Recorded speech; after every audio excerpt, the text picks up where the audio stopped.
New details about a deadly ambush-style shooting in Northridge over the weekend. The victim has been identified as 22-year-old Maria Delarosa, an aspiring singer. We're told she was in a parked car along with two others when two men opened fire. Never, ever, ever be basic for nobody. Honey, shine bright. Let them burn. 3 gunshots at 1:25 a.m.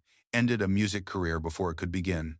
Maria Delarosa, 22, was sitting in a parked car in Northridge when gang members approached demanding money.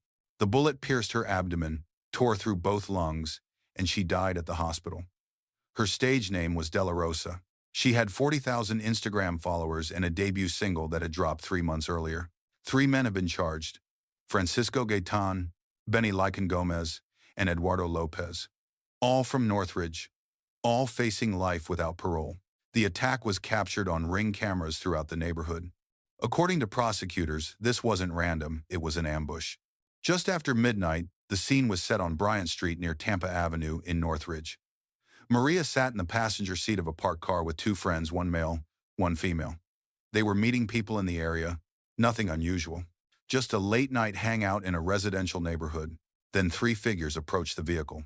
According to court documents filed by the Los Angeles County District Attorney's Office, the suspects walked up and demanded money. Multiple rounds were fired at the occupants. The gunfire came from the driver's side. Maria, sitting in the passenger seat, was struck. The bullet entered her abdomen. According to dispatch audio obtained by TMZ, the gunshot wound was critical. Maria was hit fatally. The 2 other people in the car were also struck and suffered critical injuries. Chaos erupted on Bryant Street. Witnesses heard rapid gunshots echoing through the quiet residential area. Police reports indicate witnesses saw 2 male suspects approach the vehicle, fire multiple rounds, and flee on foot. Someone called 911. The dispatcher's voice, captured in audio obtained by TMZ, described a Hispanic female in her 20s with a gunshot wound to the abdomen in critical condition at Northridge Hospital Medical Center. Maria was rushed to the hospital. Paramedics worked on her, but the damage was catastrophic. She was pronounced dead. The other 2 victims were fighting for their lives.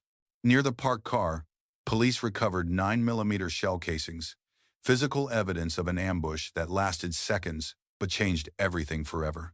The Los Angeles Police Department immediately launched a homicide investigation. According to Officer K. Terzes, the incident was believed to be gang-related.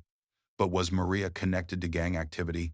Were the suspects targeting her specifically, or was she in the wrong place at the wrong time? On the 22nd of November 2025, Maria's music career and her life came to an end. Maria Delarosa was born to be in the spotlight. She performed under the stage name Delarosa and had built a following of over 40,000 people on Instagram. For a 22-year-old independent artist, that's real traction. Her mother, Delarosa Delarosa, is a fitness instructor and influencer with over 140,000 followers on Instagram.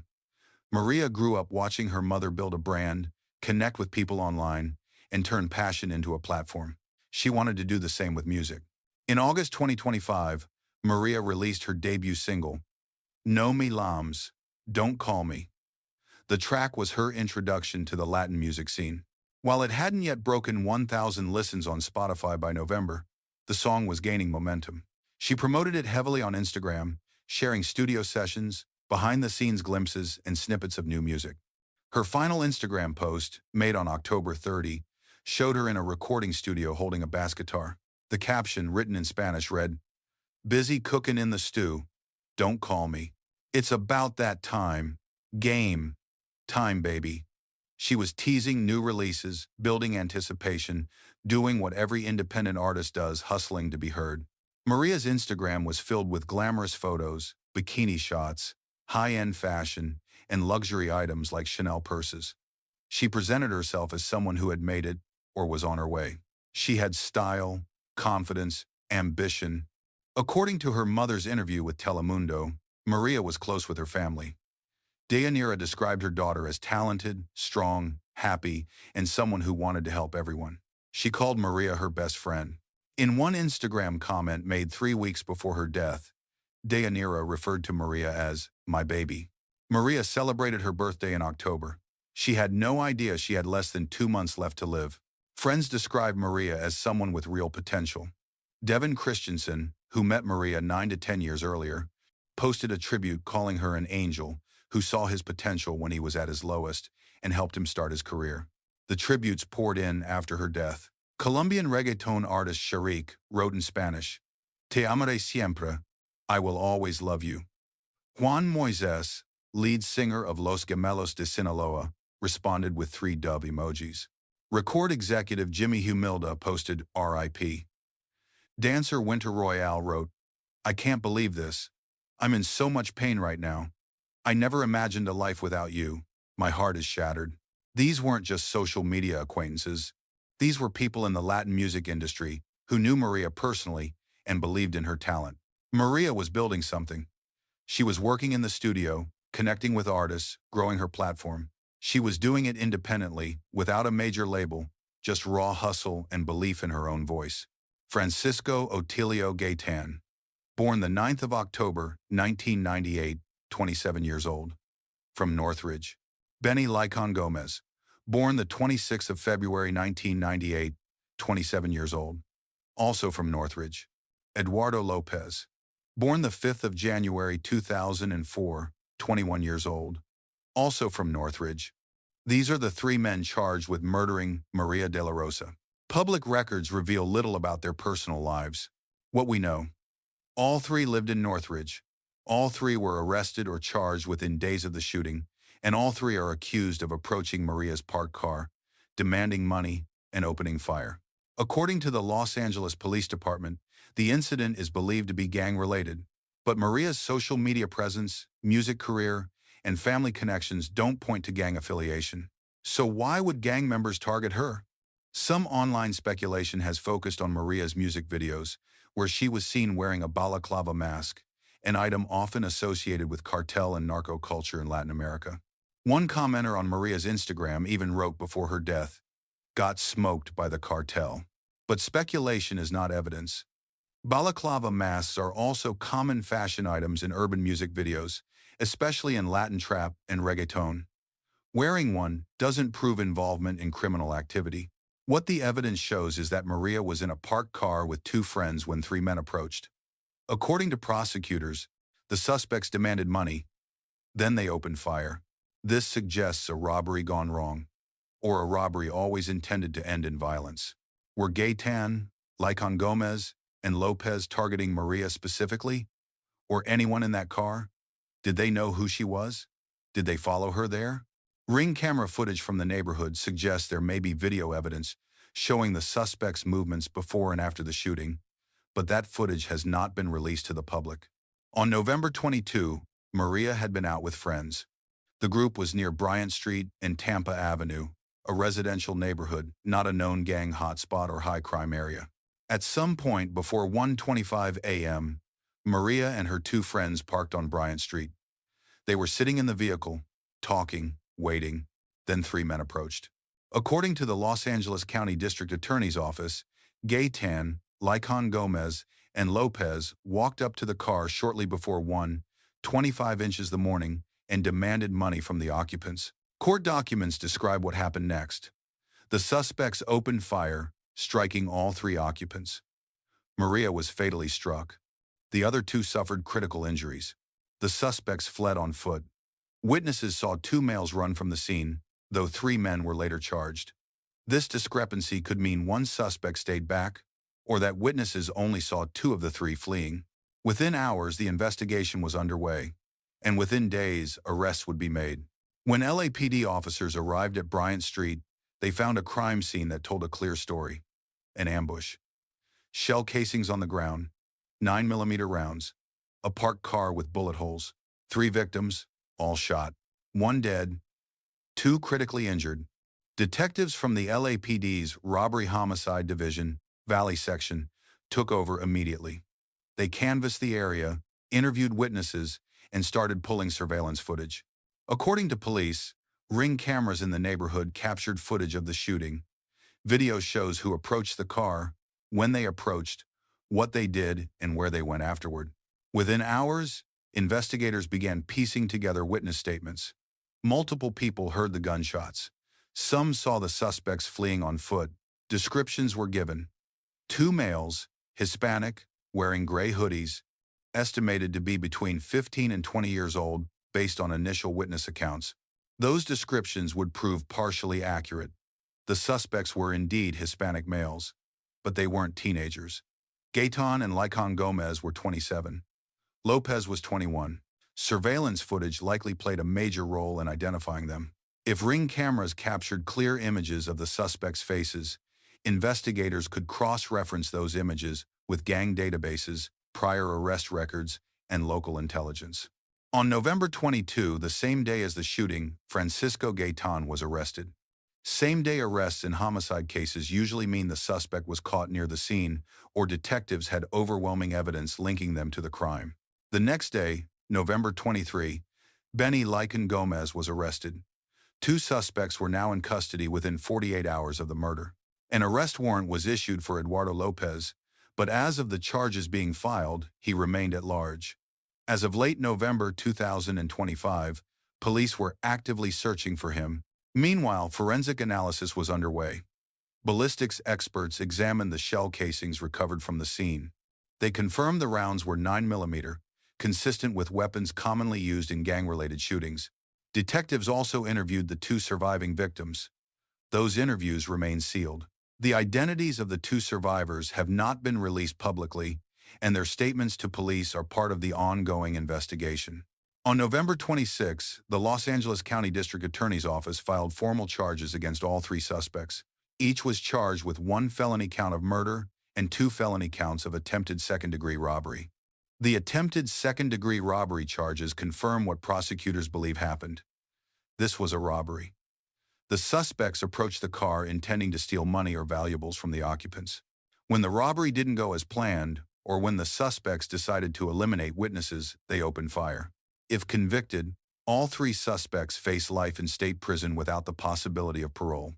District Attorney Nathan Hochman stated, "This was a ruthless and targeted attack that stole the life of a young woman and artist and inflicted profound lifelong trauma on her family and the two survivors. My office will pursue this case aggressively to ensure those responsible are held fully accountable for this senseless and deadly violence." Police issued a public appeal for information about Lopez's whereabouts. Anyone with knowledge was urged to contact LAPD detectives Simonian or Lopez at 818-374-9550. Anonymous tips could be submitted to LA Regional Crime Stoppers. As of early December 2025, Lopez's status remains unclear. Court records show his arraignment has been scheduled for a later date, but no public update has confirmed his arrest. Francisco Gaytan's bail was set at $2,180,000. LiconGomez's bail was set at $2,280,000. Eduardo Lopez's bail, once he's apprehended, is set at $2,205,000. These amounts ensure the suspects remain in custody. Bail at this level also reflects the severity of the charges and the perceived flight risk. Gaytan's arraignment was scheduled for the 7th of January 2026 in Department S of the San Fernando Valley Courthouse. That's over a month after his arrest. Murder cases require significant preparation. Prosecutors need time to review evidence, prepare witness lists, and build their case. Defense attorneys need time to review discovery and prepare their arguments. LiconGomez was initially scheduled to be arraigned on the 26th of November 2025, just days after his arrest. But according to court records, that hearing was postponed until January. The reason hasn't been publicly disclosed, but it's common for defense attorneys to request additional time to consult with their clients and review evidence. As for Lopez, his arraignment will be scheduled once he's in custody. When the suspects appear in court, what will their defense strategy be? The charges are clear: murder and attempted robbery. The evidence includes surveillance footage, witness testimony, and forensic analysis. But defense attorneys will look for weaknesses. Was the surveillance footage clear enough to definitively identify the suspects? Did witnesses get a good look at the shooters? Were the arrests conducted properly, with Miranda rights read and legal procedures followed? Another potential defense strategy: mistaken identity. If the defense can argue that Gaytan LiconGomez, or Lopez were not at the scene, the prosecution's case weakens. This is why surveillance footage is so critical. The prosecution is alleging this was a robbery. If the defense can argue there was no robbery, that the shooting was motivated by something else, like gang retaliation or personal conflict, it could complicate the case. Attempted robbery charges require proof that the suspects intended to steal property. Still, the murder charge stands on its own. Maria Delarosa is dead. If the evidence shows Gaytan, LiconGomez, and Lopez were responsible, the murder conviction is likely. District Attorney Nathan Hochman has made it clear his office is pursuing the maximum penalty, life in prison without the possibility of parole. Going to trial is a gamble. If convicted at trial, they face life without parole. If they take a plea deal, they might negotiate for a lesser sentence life, with the possibility of parole after 25 or 30 years. For Maria's family, the legal process offers little comfort. They'll attend hearings, listen to lawyers argue, and wait for trial dates and verdicts. But none of it will bring Maria back. When the case eventually goes to trial, Maria's mother, Delarosa, will be there. She's already spoken publicly about her grief, telling reporters, "She was so young, they stole her life." She described Maria as special, beautiful, unique, someone who helped everyone. In another interview, Delarosa said, "I don't want this to happen to any other mother in life because it's a pain I can't describe." When the suspects are sentenced, if they're convicted, Delarosa will likely have the opportunity to give a victim impact statement. She'll stand in front of the men who killed her daughter and tell them what they took from her. But even then, the pain won't end. It never does. When news of Maria's death broke, the Latin music community reacted with shock and grief. The tributes weren't PR statements, they were genuine loss. But beyond the social media tributes, there's a bigger question. What could Maria have done differently? Some people online have speculated about her music videos featuring balaclava masks and luxury items. They've suggested she projected an image that might have made her a target. But should artists censor their creative expression because it might attract the wrong attention? Maria wasn't flashing gang signs. She wasn't promoting violence. She was creating a persona, a brand that resonated with fans in the Latin music scene. Balaclavas, luxury fashion, and bold visuals are common in reggaeton and Latin trap. It's part of the aesthetic.